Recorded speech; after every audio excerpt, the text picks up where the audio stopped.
Welcome to Short Circuits, an ongoing series about Transformers cartoons from the past and present. Last time, we were all over it with More Than Meets the Eye, the very first few episodes of the Transformers G1 cartoon from the 80s, and now it's time for part 3. Lads, what do you make of this one? It's a goodie. Yeah. Oh, what a finale. I was jumping at the bit to find out if Optimus Prime would survive. I was more scared about Roller. R2 Roller is what I'm going to call him from now on. Well, I was also scared about rolling, but him rolling down that hill for 14 hours. Yeah, that's very much true. I was rather scared that people weren't going to leave a like on this video, but of course they're going to do that. But you are right that Roller was fine. That was good. Prime, still rolling, isn't he? Rolling. They see him rolling forever. I thought you were going to make a Limp Bizkit reference there, but fortunately not. Not thirsty enough. But he's gravely injured, though, you know, and everyone rallies around him, don't they? That's the most important thing. This makes no sense. He falls off a cliff that is about 3 foot high. It's like he's fallen down 2 steps outside the front of a school. But later at the end of the film, he falls down from space, hits the ground, and jumps up, and he just like curses everybody. Yeah, whatever. Like, wait, what? Absolutely. He gets shot and then falls from the upper atmosphere, and all that really happens to him is that he seems to be a bit irritable at that point and tells everybody off. Yeah, it's like, I'm fine. Leave me alone. Here he was on a small incline and he's like half dead. Maybe there was like, you know, that thing when you sort of lean on a stone or you step on a stone in your shoe. Maybe it was one of them. Went over some Lego. That's what it was. Landed a bit awkwardly. Because obviously at this same time, this is when the big cave-in. So we've got like Roller was in there, Bumblebee was in there, Spike was in there, and the entire Decepticon army were in there. And can I point out, thank goodness for those yellow hats. I know, saved the day, didn't they? Saved the day, didn't they? Spot survived. Like, I know, like amazing. the last episode, we thought he died, but no. Yeah. I was convinced, honestly. I mean, he got punched into a wall, but here he is, safe and So, sound. that guy's tough, isn't he? Yeah. I do love the fact that Sparkplug and Bumblebee and Roller have been in the mines, in the explosion, and all the Decepticons, and they've all emerged completely unscathed. And there's Prime just kind of chilling out outside, doing a little roll down a hill, like you do when you're a kid. And he's all like, I've done my hip. Oh, like that, innit? It's like an old man, isn't he? It's really funny. I feel that in the morning. And all the Autobots are having to like jeer him on, like, come on, you can do it, you can do it. It's a bit weird. It's all It's the noises he's making as well, though, where he's all like, and then Ratchet's right up in his grill. There's a lot of Ratchet in these episodes checking people out. Yeah. Like, I don't think he appears in the series again after this, but he's probably exhausted. But this is when, if you remember previously, I said about how the Decepticons get their characters very quickly. But this episode, I feel the Autobots really start to get their characters. So Ratchet, very much defined. It's like they suddenly read the tech specs and the details on the back of the boxes and went, oh, he's an ambulance. And I need to talk about my man Ironhide, who is just proper funny. Yeah. Absolutely just going off on one, isn't he? He's right out there, straight out the gate, isn't he, with his missile launcher on his back, going after the Decepticons. He's not having any of it. What's he like? Laser beaming into the rocks to rescue everybody. Yeah, he's got the little thing, the drill that pops up out of his arm, doesn't he? And his first shot of that cave-in, he finds them, which is miraculous. I know. I do so love the funny. way when they bring Sparkplug and Bumblebee out of the rocks. There's a couple of little bits of animation here that is hilarious. Firstly, I don't know if you noticed, but Prowl picks up and carries Bumblebee out like a little Like a baby child. Yeah, literally really like a 3-year-old. You know, when they've injured themselves or like stubbed their toe or whatever, and he just kind of like, come on, you know, he just carries them away. It's so sweet. Gives him a bottle. Yeah, exactly. And then also Optimus gives a really sassy little finger wag when he's talking about the fact that the Decepticons must be dead. He like does this little finger wag thing. Big fan of Mean Girls, Optimus. But it's the funniest bit about that sequence, isn't it? Oh, yeah, the squishy human survived. Totally fine. Decepticons are dead. Yeah, we don't need to check on them. It's the assumption again, just like in the first episode with the Decepticons doing it to the Autobots. It's like, yeah, they must be dead. It's all good. I think I know why this war has gone on for so long. They're rubbish at checking things. Just go and confirm that it's a kill. That's the thing. I mean, especially after Roller appears, like it's just no big deal, this big blast. He just kind of comes out the mountain. Just R2D2. like, People, people. That's why he's R2 Roller. That's what he is. People. I enjoy seeing the inside of Prime's trailer. This is a rare instance where you actually saw the inside of it. The Masterpiece toy is clearly based on it. But yeah, then they're all off giving chase. Ironhide is having none of it, isn't he? He's straight off after the Decepticons. This made me laugh because we finally get to see Blue Streak do something, and Blue Streak's like, don't worry, Prime, I'll go and calm Ironhide down and bring him back up. And they jump straight up and he says, Ironhide, let's go back or something. Then straight away he's like, nope. And then Blue Streak goes, well, I'll join you then. Yeah. Charges straight in. Instead of talking him down, he just goes, well, only if I'm invited. It's such a weird chase as well. Like, I think even the first time I saw this, I remember thinking about the animation, that it's so weird that the way that Skywarp teleports back, starts firing at them, and they just keep flying in a straight line for ages. And he misses them twice. He talks to Megatron like he's on a radio. He goes, Skywarp to Megatron. And it's like, he's next to you. And the Megatron's shouting back. It's right there. Yeah, I'm right here, mate. Maybe that's how Megatron insists on being communicated with. It just blanks people. I know we didn't want to go into this too much because the Transformers cartoon can be a little bit famous for its animation errors, but Ironhide's missile launcher on his back appears, disappears, and it appears, disappears. I've been there myself when I used to do animation on Cell, and it's very easy to forget to put a layer. I thought you meant your backpack disappears and disappears. I've been there when my rocket pack appears and disappears. All the time. We all have, Jason. We all have. But it's quite the sequence, isn't it? And then Ironhide, luckily, falls straight into the tiniest bit of water in a desert, which was very fortuitous. Yeah, it gives Jazz the opportunity to come and winch him out again, which is essential, of course. I think it's like the third time so far, so it's really getting his money's worth out of that winch accessory. But I do love all of this bit as well, because then Ratchet has his chance to transform into an ambulance. And at this point, I'm left thinking, as they put Ironhide in the back, how big is this ambulance? Like, what size is it at this point? Totally. Ironhide's not small by any stretch, and he's in robot mode, and you've just nestled him in the back there. But we just have to let that stuff go, don't we? That's the reality. Exactly. It's part of the charm of this early cartoon. Yeah. Someone at Hasbro is going to make a toy that does that, though. Like the Wheeljack. We've got to make a Ratchet that can fit an Ironhide inside it next. They've both got to be the same size in robot mode and van mode. That's essential. Otherwise, worst toy ever. And then you get this really puffy Optimus Prime. Dreamwave Optimus. It is the Dreamwave Optimus, isn't it? Very much so. It's repeated 3 times in this one cartoon alone. It reappears, doesn't it? They like it so much. It's like, here it is again. Just keep reusing it. They paid for that animation. I love this shot because he looks so different. He does just look like Dreamwave, but you also get one earlier of Huffer as well, where Huffer's like, come on, Prime, you can do it. And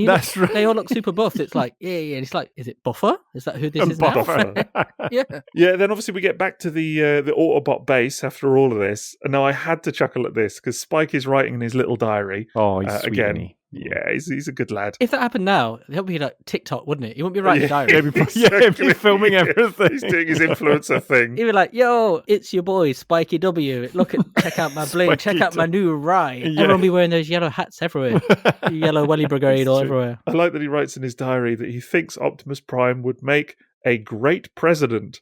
And I'm just like, sure? Yeah. Based on what? Exactly. Falling off a cliff. Yeah, then we get to the whole bit with Hound and Mirage. And I just put a note here saying, animal cruelty, ? I have a lot of questions on this. So do I. But the main one, so the Autobots use keys. Apparently. And that must be a very large key. Very easy to pick. But, the fact he's just spin it on his finger, it's all very traditional. I was thinking they'd have something a bit fancier when they've got Teletran 1. What happens if they lose them? There's a lot of that, though, because Mirage also says at this point that he, on Cybertron, wants a big house with a 4-car garage. Yeah. And I'm like, mate, you are a car. Are you living in the garage or what's going on here? Like, are you living in one of the bedrooms? Or my query about this scene is Ravage turns into a tape cassette. Why doesn't he just transform into a tape cassette and fall out of the box? That is. That makes no sense. Why does he go through this elaborate thing of finding a key? Because, just transform, go, it's gone. That is such a good point. I'd not even thought of that. Point. Yeah. I feel that we do at this point need to address Hound's plan, because he drops the key right in front of him, but does Hound know about Ravage's little arm that comes out? Extra hand in his little extra hand. His special arm. Because he leaves it too far away for Ravage to get the key, like with his normal arm, so he must know that Ravage has this special ability. Ravage's little hand in a hand is my note, basically, and it's just like, I never knew about this. Yeah. But also, never knew that Ravage could speak. I missed this, because normally he's just row and all this stuff, isn't he? It puts into context, like his whole weird animalistic growling that he's doing, because he's acting very cat-like. Yeah. But then you think, you can talk, apparently, so why don't you just say to them, let me out, or whatever it is, please. I don't know. He's Russian, of course, later in Beast Wars, as we find out. I would have loved him to have like a proper posh voice, like, please, sirs, please let me out. I'm Ravage. Ravage. Sound wav. I do think it's funny then that obviously Hound has this plan to trick Ravage, and so they kind of pretend to chase him off, but then they go back to Prime, who they've told all this plan to and agreed it with him. They go back to him and say, oh, he escaped. And Prime goes, perfect. And they all look shocked. Yeah. They've all got this kind of dull surprise look about them. It's like, this was the whole plan. This was your plan. I know, none of that makes any sense as well. It's like they're trying to trick the kids watching the show if they knew what was... It was too much for me. I was overwhelmed. The theme of this episode is trickery, though. Like, the Autobots try to trick the Decepticons, who then try to trick the Autobots instead, and then the writers are trying to trick the kids. It's repeatedly, each group is tricking somebody. When you get to the rocket base bit, I was really trying to wrap my head around this, and during this rewatch, I was honestly quite confused with the sort of sequence of events here. You've got Hound sets up a massive hologram to fool the Decepticons to come and attack them, but as part of that, they've made themselves little lab coats to wear. Who's the tailor? Well, but they're going to be massive lab coats. How long did this take? Did they order them in? Was it a bulk buy? Did they tailor them themselves? I'm like, what's happening here? You know, it's what? from redbubble.com, isn't it? Maybe they must have had like a bunch of seamstresses, they're just working overnight. Like, we've got this plan. Sweatshops. Yeah, exactly. That's it. We need these giant jackets. But also, what is up with the Decepticons? Well, how big do they think humans are that they mistake Transformers for people? Totally. They've got coats on. They must be people. Especially as then when the Decepticons, well, not the Decepticons, but when they do turn up, or they think they turn up, they just take the coats off immediately.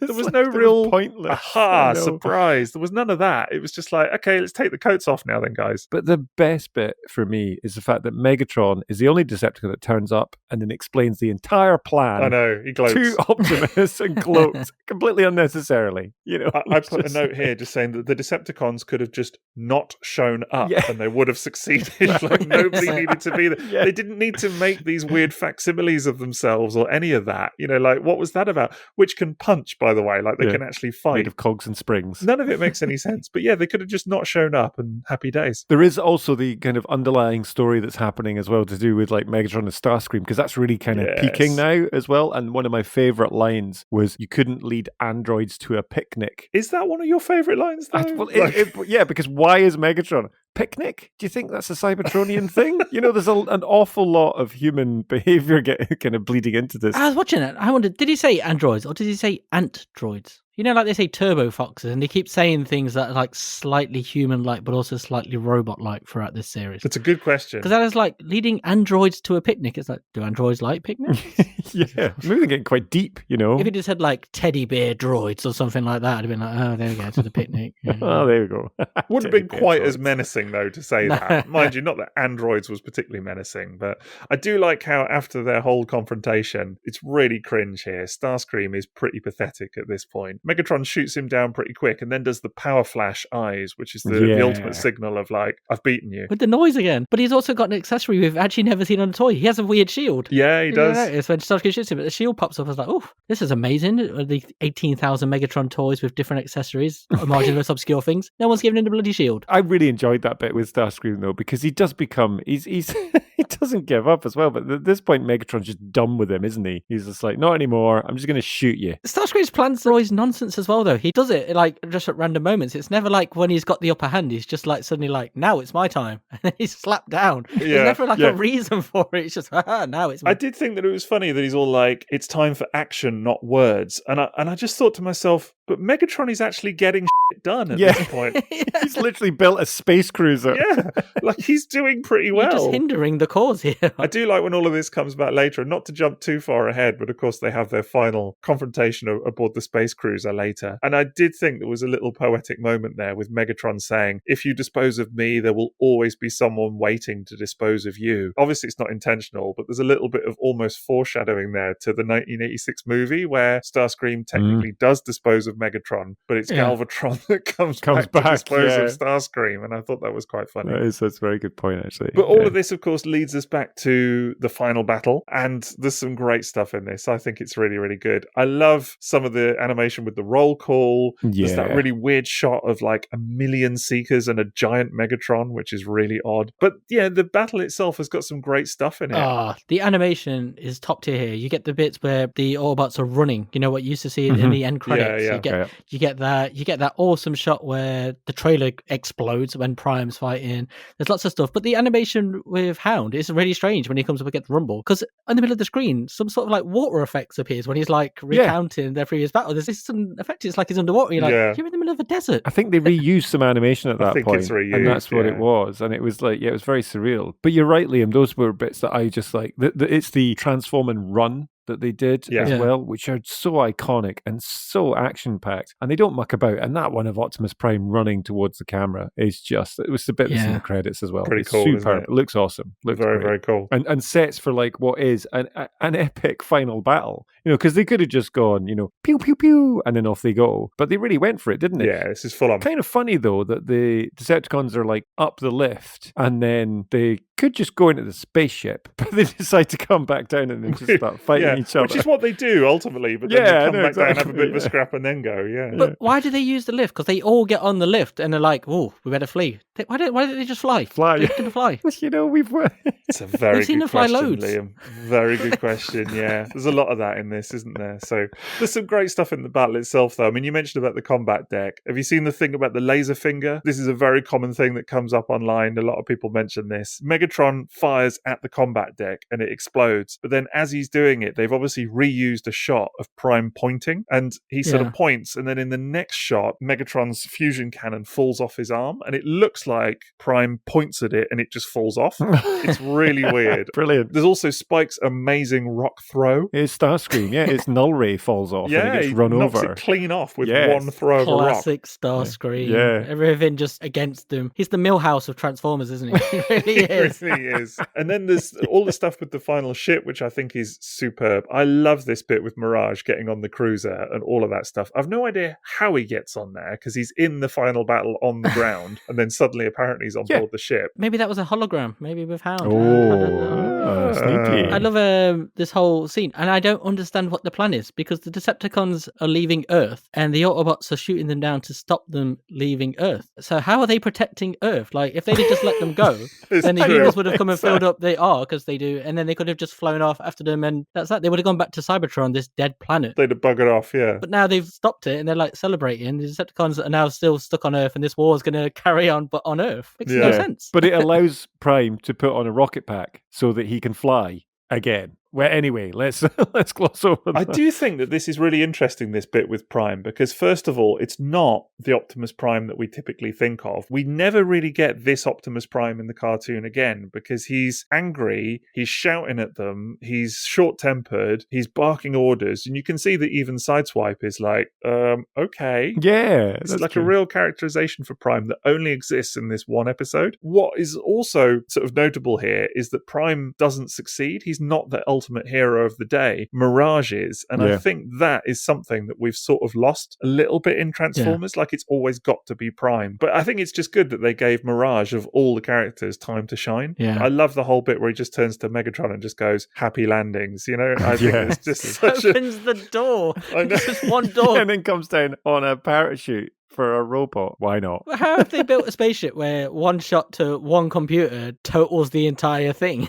What? Who's built this? Not very well built, let's put it that way. It was built in a rush, you know? That was it. And Megatron's just constantly going, do something, Soundwave, do something. And Soundwave's clearly like, what the do you want me to do? It's just so silly. Brilliant. It's a great ending, though. I really like all of that stuff. I love Mirage's little bit at the end as well with, sorry, Prime, the ship was full. It's so charming, honestly. And the way they all laugh and think it's like the greatest joke that anyone's ever made. It's just wonderful. They're all chuckling like, ha ha, Mirage, you know, you've caused this planet now irreparable harm and eternal war and destruction, countless deaths. But this was such a jape. But according to Prime, as he said at the beginning when they were buried under all the rocks and now landed in water, the Decepticons are gone, you know, because he's not going to go and check again. Don't need to check.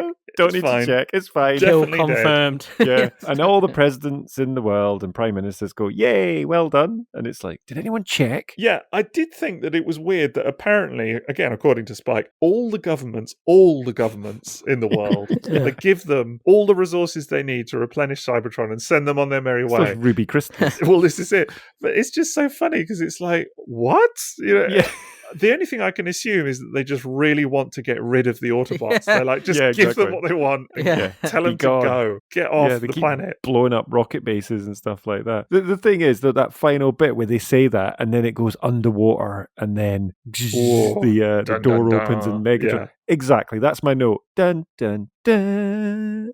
And then it's never referred to again. Any of it. No, because they're still stuck on the planet when the next episode kicks off and this is never mentioned again. They're still here. They had a change of heart. All the governments of the world said, actually, no, because he's still alive. You didn't hold up your end of the bargain, mate. So now you've got to stay. Exactly. So that overall, I think this is pretty good. I mean, there's a couple of other notes that I did make. Still no women in this. Still not a single woman to be found anywhere.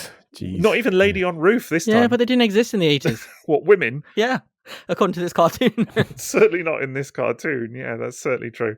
What do we think about this one then overall, guys? We like it? Is it a good cap to the initial trilogy? It's good. It's the weirdest one of the three because it's so nonsensical from start to finish and it's constant trickery between each other. And at times you're like, why are they doing this? Who's doing that? Why? What? But it's still brilliant. Somehow it's still brilliant. Absolutely perfect cartoon. None of it makes sense, really. And there was so many bits where it's just like, did Prime just give them the idea to go and steal the fuel from the rocket base? The rocket base, that's called Cape Carlson, while it's in the middle of a desert. Valid point. Geography. Yeah. There you go. Yeah, it's a test. It's generally on the water, isn't it? That's the idea. Yeah, absolutely. Yeah. But this is in the middle of a desert. Well, you know what? Does that need to make sense when, you know, all the other bits? I was going to say, of all the things to quibble, that is quite a scientific one. That's very good. Look, you know me, I demand my accuracy. Yeah, well, I can see the standard that you're holding this cartoon to. Absolutely. Look, if they can get to the ruby mines of Burma, they can figure out that a cape is not in a desert. Of course, next time, little hint for next time, we're going to move on from Generation 1, aren't we? And we're going to do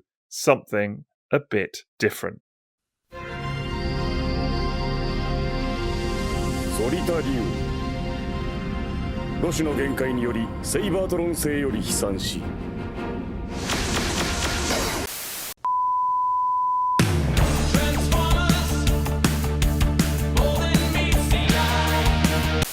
So you can look forward to that one next time. That'll be the next Short Circuits.